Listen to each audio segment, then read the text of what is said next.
आप सभी को सादर जय श्री कृष्ण, जय श्री राम।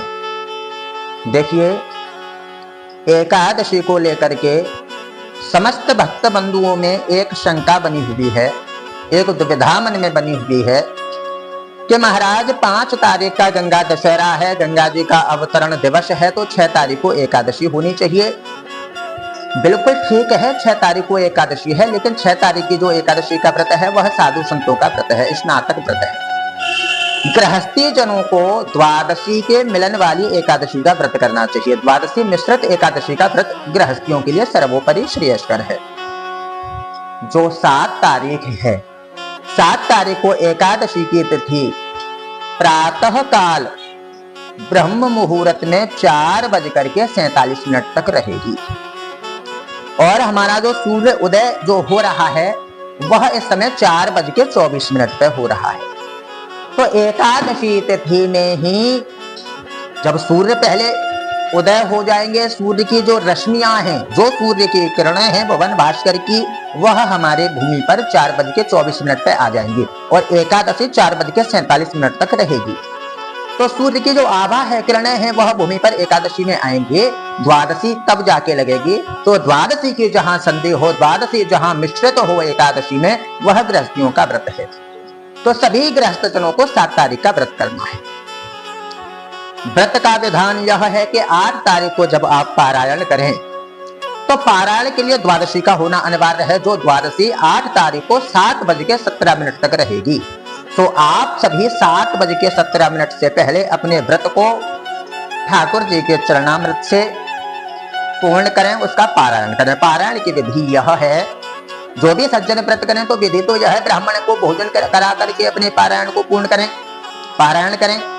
अब इतने समस्त सज्जन व्रत रहेंगे, इतने ब्राह्मण कहाँ कहाँ किस किस का पारायण कराने जावे, तो यह बड़ी दुविधा है। यह कोई बड़ी दुविधा नहीं है।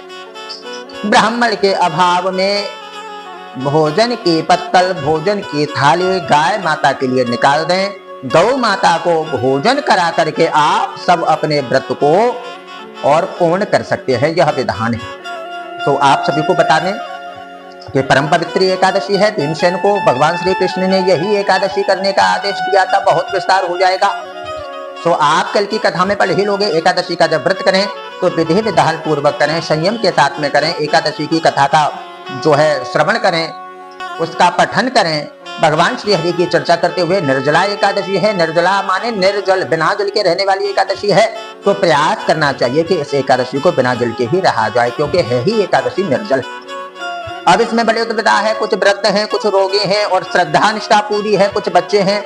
तो शास्त्र यह आज्ञा करता है कि वृद्ध, रोगी और बच्चों के लिए किसी भी नियम की आवश्यकता नहीं है। यदि कोई वृद्ध सज्जन है और निष्ठा पूरी है, व्रत रखना ही है, तो खूब फलहार लेकर के संयमित व्रत करें, जैसे अन्यत्र एकादशियों का करते हुए। दूसरा विधान यह है कि जो युवा हैं लेकिन किसी कारणवश कोई मेडिसिन चल रही है, शरीर पूर्ण रूप से स्वस्थ नहीं है, वह भी भोज्य पदार्थ खावें। व्रत वाले संयमित व्रत रहें, आहार न करके फलहार करें और वह भी कम मात्रा में करें और अपने व्रत को जो है सुचारू रख सकते हैं।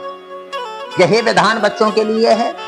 तो एकादशी का पारायण जब करें, देखो एकादशी का परम दान है, मीठे जल शरबत का दान दिया जाता है। तो सब यह प्रयास करें कि कोई भी पब्लिक पैलेस हो, जहां श्रद्धालुओं का आवागमन हो, मंदिर का पुनीत क्षेत्र हो, कोई भी देवालय का, वहां जाकर के मीठे शरबत की प्याऊ लगवावें, मीठे जल का दान करें। किसी देवालय मंदिर में सुराही में भर करके मीठा जल और परमात्मा को अर्पित करके आवे, ब्राह्मण को अर्पित करके आवे। यह इस दिन के व्रत का विधान है। तो आप जो 6 तारीख को व्रत करते हैं वह प्राय करके साधु संतों का व्रत है। गृहस्थी जन 7 तारीख को ही व्रत करें, यही शास्त्र का नियम है, यही शास्त्र ने आज्ञा करी है। यह प्रमाणिक बातें हैं। आप सभी को सादर जय श्री कृष्ण, जय श्री श्याम। एकादशी महारानी की जय।